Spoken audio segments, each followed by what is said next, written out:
¿Esto es realmente necesario? ¿Realmente existen ejercicios para hernia discal? Lo veremos. Te doy más que la razón en cuanto a un dolor crónico a través de una patología como una hernia o una protusión no tiene nada que ver con el dolor que presenta actualmente esa persona, ¿no? Entonces, Mentalízate, si sigues pensando que es por tu hernia, lo único que vas a hacer es alargar la recuperación. pero sobre todo, las pautas o el resumen de todo esto es restaurar el patrón respiratorio, Ujú. ¿vale? Porque al final, con una buena respiración diafragmática, va a hacer, ¿ok?, que esa compresión se reduzca. Ojo, y me atrevería a decir que a veces con únicamente solo la respiración. Bienvenido, bienvenida a un nuevo episodio de Más allá de la salud. Si te quedas hasta el final de este episodio, vas a conocer el paso a paso que debes de seguir si tienes una hernia discal, independientemente de que este hernia discal te esté provocando dolor o no. Espero que no te esté provocando dolor, pero si te está provocando dolor, quédate hasta el final porque vas a conocer exactamente el paso a paso que hemos seguido Gonzalo y yo en toda nuestra experiencia como entrenadores personales a través de un programa que ha ayudado a más de 400 personas para que tú también puedas aplicar ese paso a paso y desde el minuto uno que acabes de escuchar este episodio, empieces a aplicar y sobre todo empieces a mejorar. Porque sí, es perfectamente posible vivir sin dolor si tienes una hernia discal y ya iremos entrando poco a poco. Ni nosotros vamos a curar tu hernia discal y se puede tener una hernia discal de dimensiones grandes sin ningún problema y vivir sin dolor. Gonzalo, ¿cómo estás? Es un tema que hemos tocado bastante, pero la verdad que llevamos tiempo sin tocarlo. Digo, venga, hoy vamos a hacer un episodio sobre hernia discal, porque al final llevamos bastante tiempo sin dedicarle justo un episodio, ¿verdad?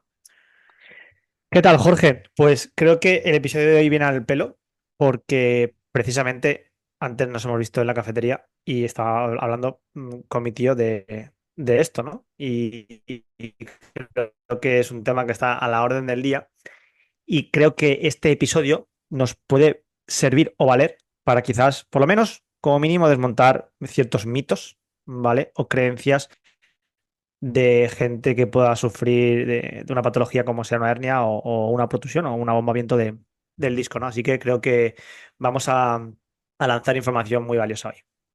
Sí, al final vamos a hablar de hernia, pero quien dice hernia dice estenosis de canal, dice reducción del espacio interdiscal, dice espondilolistesis, dice cualquier tipo de patología de columna que obviamente cada una de ellas tiene unas características específicas y se debe seguir un proceso específico, pero sí que hay unas pautas generales que son aplicables a cualquier lesión dentro de que nosotros somos firmes defensores del ejercicio personalizado y somos firmes defensores de que cada persona debe llevar un programa y un seguimiento adaptado a su lesión y adaptado a sus características personales. Así que vamos a empezar ya. Lo primero que vamos a ver es, vamos a identificar exactamente en qué fase está nuestra hernia, porque eso va a dictar el tipo de tratamiento o de programa de ejercicio que vamos a seguir. Después es muy importante la mentalidad, sobre todo si tienes dolor crónico, es muy importante que no le eches la culpa de tu dolor a tu hernia. Luego entraremos más. Luego sí que entraremos en la parte de ejercicio. Nos preguntan mucho por Instagram o se ven muchos vídeos en Instagram, 5 ejercicios si tienes hernia discal. ¿Es esto realmente verdad? ¿Es esto realmente necesario? ¿Realmente existen ejercicios para hernia discal? Lo veremos. Luego entraremos en precauciones, que es muy importante. Es cierto que hay que tener precauciones. Más que pautas, verás que existen precauciones para personas con hernias discales y patologías. Y por último, vamos a hablar sobre la clave, entrando un poquito más en biomecánica, en tema un poquito más técnico, para sobre todo aquellos que llevéis mucho tiempo buscando en Google cómo solucionar el dolor de la hernia discal, en pautas exactamente de postura y de ejercicio que nos han ayudado a Gonzalo y a mí a ayudar a tantas personas, valga la redundancia, con dolor de espalda, con o sin hernia discal. Así que vamos a por ese primer paso, ¿no? ¿Qué diferencia, o sea, una persona que tiene dolor por hernia discal, es importante que identifique fase aguda o si ya es un dolor crónico, ¿no?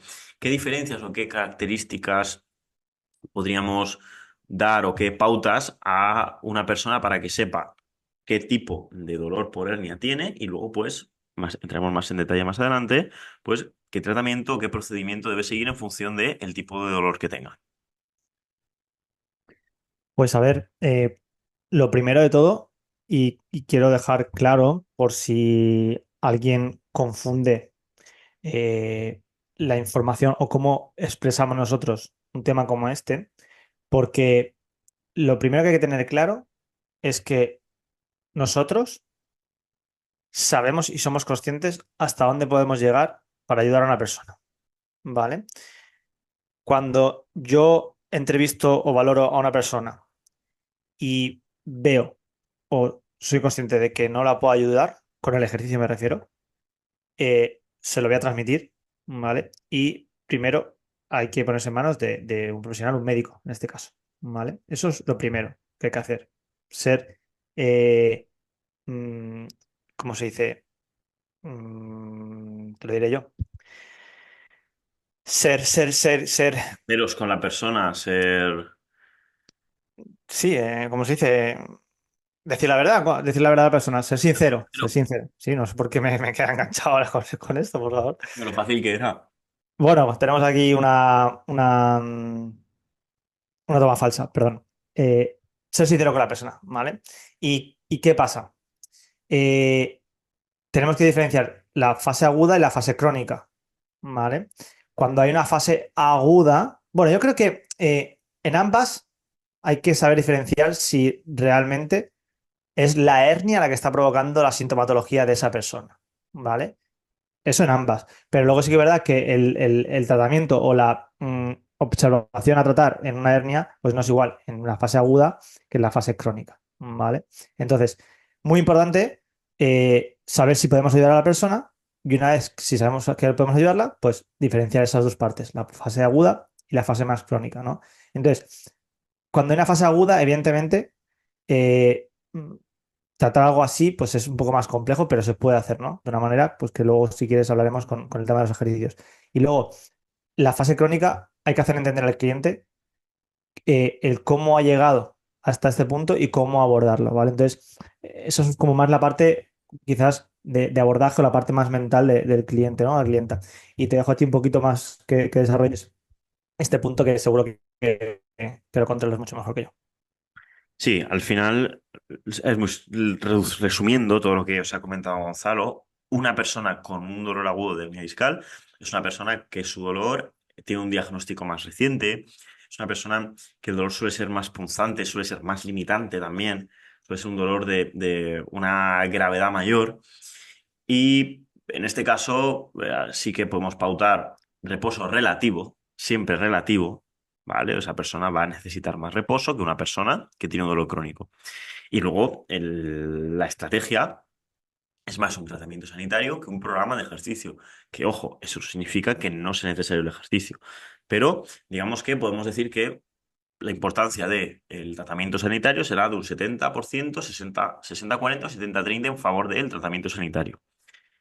Por otra parte, en un caso de dolor crónico, ya sea por hernia o por cualquier otro tipo de patología, la importancia del ejercicio cobra, es mucho mayor esa importancia del ejercicio. Y en este caso yo me atrevo a decir un 90-10, un 80-20 en favor del ejercicio, ¿vale? Aunque pues sí que se puede combinar con ciertos tratamientos sanitarios orientados a lo mejor a abrir una ventana sin dolor para que haya pues un beneficio psicológico, haya una ventana a través de la cual trabajar con menor dolor, en fin. Pero al final el resumen es fase aguda, reciente diagnóstico, fase crónica a partir de los 6 meses, unos casos a partir de los 12 meses, y hay mucha más importancia, hay que darle mucha más importancia al ejercicio en la fase de crónico. ¿Vale? Dicho esto, muy importante, la mentalidad en crónico. Nosotros hemos tenido personas que nos han dicho que su dolor de espalda en el año 2024 es por una hernia que les diagnosticaron en el año 2004. Y nosotros, pues, sabéis que somos personas, que nos consideramos personas educadas con nuestros defectos, pero al menos educadas somos y escuchamos a todo el mundo.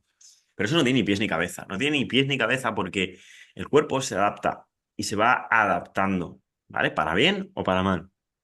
Y si tú tienes una hernia que fue diagnosticada en el 2004 o en el 2018, las probabilidades de que esa hernia te cause dolor son bajísimas. ¿Por qué? Porque además no solo la hernia puede provocar dolor, sino que cuando nos dicen que tenemos una hernia, lo más normal, por desgracia, es que paremos el ejercicio o reduzcamos nuestra actividad física. Y esa reducción de actividad física lo que va a provocar es un descenso de la masa muscular, de la movilidad y va a incrementar nuestra rigidez. Y luego le vamos a pegar la culpa a la hernia del dolor, cuando lo que deberíamos hacer es pegarle la culpa a el incremento de inactividad física, ya llevaba tiempo sin cargarme el micro, eh, que, que hemos iniciado tras ese diagnóstico de la hernia. Por lo tanto, en dolor crónico, la importancia de la hernia o la lesión será bajísima. Y esto es algo que debes o tatuarte en la frente no, pero ponerte un cartel en la nevera con un imán, sí. La hernia no te va a causar dolor si hace más de un año que te la diagnosticaron o el dolor que te cause es muy bajo. Y la importancia será el ejercicio, ¿verdad? Totalmente. A ver, yo personalmente, cuando me entrevisto con un cliente o una clienta o una futura clienta, eh, yo le pregunto, ¿no? ¿Cómo, cómo es su estado actual y cómo ha sido su estado, por ejemplo, en los 10 años anteriores, ¿no? O 5 años anteriores, un poquito, y les pregunto cómo es su síntoma, si ha cambiado, etcétera, porque lo primero que hay que saber es si la causante del dolor es la hernia. Y cuando una persona me dice, no, es que yo tengo dolor de espalda hace 15 años, por ejemplo, ¿no? Y lo que dices tú, me diagnosticaron una hernia.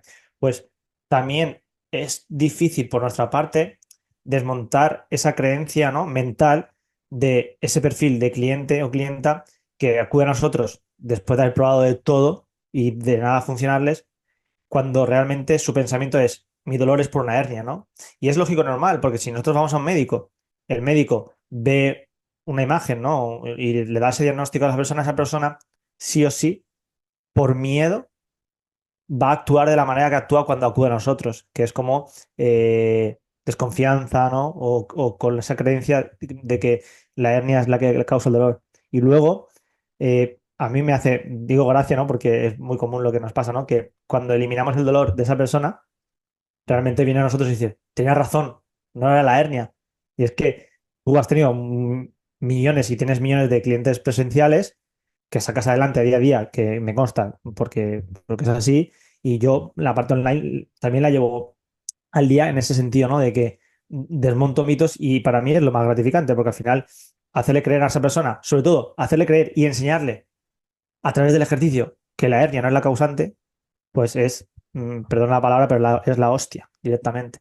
Y luego, casos que me he ido llevando en el camino, como por ejemplo, un cliente hace muy poquito decirme, Gonzalo, es que me hice una resonancia hace 6 años, he entrenado con vosotros después de tanto tiempo, me he vuelto a hacer una resonancia y no he tenido hernia.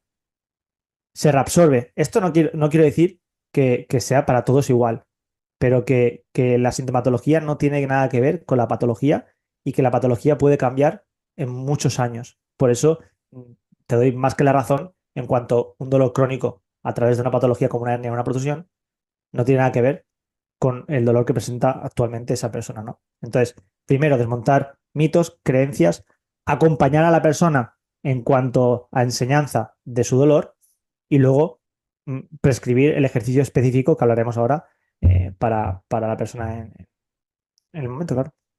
Yo creo que es al final una pescadilla que se muerde la cola. Si la persona no sabe cuál es la causa de su dolor o no entiende el componente muscular de su dolor, que eso no pasa nada. O sea, yo a lo mejor a la edad de 10 años también creía que la espalda dolía por las hernias, ¿vale? Pues va a buscar una causa y como queremos encontrar el porqué de todo y nos gusta saberlo, como es lógico y normal, pues culpamos a la hernia, pero porque no tenemos otra cosa, ¿no? Y al final, solucionar un dolor de espalda a través de ejercicios específicos, pues es complicado. Hay que estudiar mucho, los cursos y la formación para aprender a hacer estas cosas es muy cara, hay que dedicarle mucho tiempo y pues pues, los profesionales no suelen estar dispuestos, aunque pues cada vez afortunadamente hay más. Pero si llevas mucho tiempo con el dolor, mentalízate, si sigues pensando que es por tu hernia, lo único que vas a hacer es alargar la recuperación y busca a alguien que tenga una valoración a nivel muscular y te diga pues exactamente, oye, esto es porque tienes mucha fuerza en los músculos lumbares y muy débil el glúteo o por lo que sea. Y dicho esto, vamos a la parte de ejercicio y hernia discal, qué hacer, qué no hacer. Antes de ir a esta parte, que es la más interesante, simplemente comentarte que si has llegado hasta aquí en el podcast, tenemos una comunidad gratuita de WhatsApp donde publicamos contenido exclusivo, donde publicamos opciones para que puedas elegir a qué hora hacemos los directos de Instagram, puedas elegir los temas de los directos de Instagram. Intentamos publicar rutinas exclusivas gratuitas cada semana. Así que si quieres entrar a esta comunidad gratuita, te dejaremos el enlace en la descripción. Luego, si nos escuchas desde Spotify, comenta, o sea, pon 5 estrellas, comenta si estás en YouTube, cualquier duda que te surja. Y si estás en Spotify, dejas las 5 estrellas. Y por último, suscríbete si nos estás viendo desde YouTube, porque nos ayudas a llegar a más personas. Dicho esto, ¿existen ejercicios para hernia discal? ¿Qué podemos decir? Pues si yo digo que no y y tú dices que sí, la, la podemos liar. Entonces, yo te diría que no hay ejercicios específicos como tal para nada en esta vida, ¿vale? O sea, hay ejercicios más globales y ejercicios más específicos para la dolencia de esa persona, ¿vale? Pero ejercicios como tal para una hernia, pues creo que no. Y si esto es un examen, pues he suspendido, pero yo diría que no, porque al final lo que nosotros buscamos es el compromiso que hace que esa hernia se manifieste, como puede ser una compresión, ¿no? Y al final, esto es a lo que yo iba antes a comentar, que me adelanto y ya lo digo ahora, que es cuando yo empiezo con un cliente, le hago entender que su dolor no tiene por qué venir de esa patología como es una hernia y le enseño a que pues, las mecánicas, por ejemplo, de la cadera o de la propia zona lumbar pueden hacer que el disco donde esté la hernia esté más comprimido, pero por la propia mecánica, ¿no? de la cadera o la zona lumbar, como acabo de mencionar. Entonces, una vez que hemos ido al origen, ¿vale? Y lo hemos tratado, pues creo que lo que es la propia hernia no hay ejercicios. Si tú me dices que sí, pues aprendería algo nuevo hoy, así que genial. Yo ya sabes que por algún motivo extraño suelo ir en la misma línea que vas tú. Efectivamente, no existen ejercicios para una hernia discal, existen ejercicios para Jorge, para Gonzalo, para Pepito, para María, para un ser humano en concreto. Existen ejercicios para seres humanos con nombres y apellidos. Eso sí que existen, pero para una patología en concreta no. Otra cosa es que haya ciertas precauciones que tomar, que ahora entraremos. Entonces, si te vas a una clínica, a un centro de entrenamiento personal y tienen un cartelito, un póster en la pared que pone ejercicios para hernia discal, pues mi consejo es que salgas pitando de ahí y si quieres un consejo menos radical, pues quédate, pero pide que te hagan una valoración y que no te pongan los mismos ejercicios que a todo el mundo. Ujú, Al final lo más importante es la movilidad y cómo estés tú a nivel articular y muscular, que luego al final entraremos en todo eso. En cuanto a precauciones, pues tradicionalmente se ha tenido mucho miedo a lo que es la flexión de la columna, a redondear la espalda, a agacharse con la espalda curvada. Y eso yo diría, no sé si estás de acuerdo conmigo, que tiene en parte, es bastante cierto, ¿no? Bastante cierto, porque hay muchas personas pues, que es un disparador de dolor, aunque luego eso luego no esté asociado a la hernia, sea más algo muscular, ¿no? ¿Por qué? Pues porque básicamente cuando hay una máxima flexión, la actividad muscular de la zona lumbar es menor. Entonces, pues esa zona tiene menos sostén, ¿vale? Y se encuentra más inestable, ¿no? ujú. Entonces sí que puede haber ciertas expresiones de dolor, ¿no? A nivel de sistema nervioso, sobre todo. Pero eso no significa que no nos tengamos que agachar, ¿vale? Aunque sí que es cierto que sobre todo en una fase aguda yo limitaría la flexión, ¿vale? Y por dar una pauta más concreta, y ya te dejo que añadas lo que consideres, evitaría la flexión con carga y con peso, sobre todo una fase aguda. Y luego una fase más de recuperación o si eres una persona que tiene dolor crónico, puedes flexionar sin problema, generando una carga progresiva y una adaptación para que tu columna se pueda flexionar sin dolor. No flexionaría el primer día con mucha carga, Ujú. pero sí que iría poco a poco flexionando cada día más y incrementando la carga para que generes esa tolerancia a esa posición. Porque si no, como en tu día a día hay algún momento que tengas que flexionarte, ahí sí que puede ser que te vaya a doler, pero porque tu sistema nervioso no tiene seguridad ante ese movimiento. Totalmente, o sea, estoy totalmente de acuerdo. Lo que al final es buscar una progresión, ¿no? Y evidentemente, pues marcar unas pautas en los hábitos, como puede ser el día a día de gente que tiene una hernia, por ejemplo, que estamos hablando de este tema. Y, por ejemplo, se levanta de la cama y lo primero que hace es agacharse para lavarse la cara, pues evidentemente si venimos de un proceso de hidratación nocturna de los discos y hay una compresión lumbar y lo primero que haces es agacharte para lavarte la cara, pues ahí sí que puede haber compromiso y manifestarse tal hernia como se manifiesta, ¿no? Pero atendiendo al contexto y al dolor de la persona, pues esos movimientos habría que un poco dejarlos en stand-by y luego ir incorporándolos de manera progresiva, ¿vale? Y de manera consciente en el día a día de la persona. Y evidentemente, pues quizás quien nos esté escuchando y tenga una hernia, el famoso peso muerto diría, no, no, ni de coña lo vuelvo a hacer en mi vida. Y no es así. O sea, el peso muerto es una bisagra de cadera, pero si se hace de manera consciente y trabajando la mecánica de la cadera como hay que hacerlo, no tiene por qué interferir en la zona lumbar. Pero si a un peso muerto le añades 200 kilos y tu espalda no está preparada para ello, pues evidentemente sí que puede ser relevante para tu dolor. Así que podemos pasar al segundo punto porque esto creo que ha quedado súper guay. Sí, buen punto ha sido sin duda. Al final es un tema de tolerancia. Ujú. Y el ejemplo del peso muerto, por hablar un poquito, ya que lo ha sacado Gonzalo, no es un tema de que sea un edificio, un edificio, yo sí, un edificio. Estoy viendo, viendo demasiados edificios últimamente. No es un tema de que sea un ejercicio malo para la espalda. Es un tema de que es un ejercicio difícil de hacer bien, es un ejercicio técnico. Entonces, cuando no haces un ejercicio correctamente, sí que hay más posibilidades de que lo hagas mal. ¿Tiene un poquito más de carga de cizalla en flexión? Sí, pero el peso muerto es tan temido porque es muy difícil hacerlo bien y se enseña mal en la mayoría de las ocasiones. Ujú. Ahora, si estás en Spotify, te animo a ir a YouTube. Un momentito, mira el segundo en el que está el podcast, porque vamos a coger el modelo anatómico. La mayoría de personas que nos llegan a nosotros con hernia es porque tiene una compresión posterior. Una compresión posterior es una hiperactivación de toda la musculatura que está en la parte posterior de la columna. ¿Vale? Y eso normalmente genera un incremento en la curva lumbar, ¿vale? Lo que nosotros llamamos un síndrome de compresión posterior. ¿Vale? Esto al final lo que genera es un incremento en la compresión del disco y, no creo que se vea aquí en la cámara, lo voy a poner, se ve aquí la pequeña hernia en este modelo anatómico.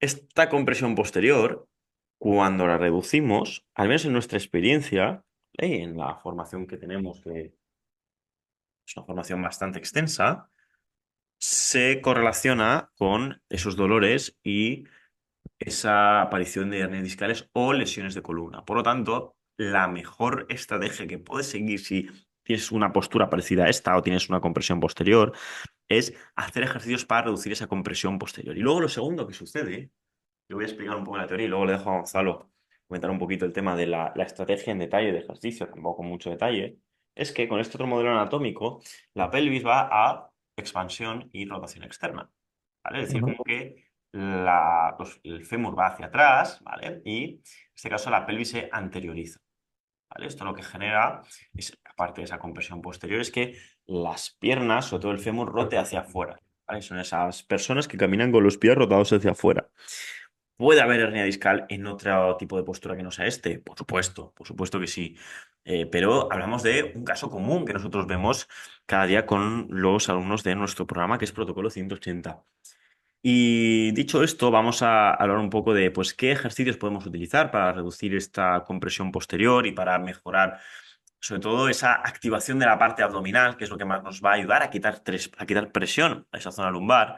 Ujú. Y llegados a este punto, antes de que Gonzalo comente un poco esta parte, simplemente comentarte que tenemos un programa por el que han pasado más de 400 personas, que antes se llamaba Programa Espalda Sana y ahora se llama Protocolo 180.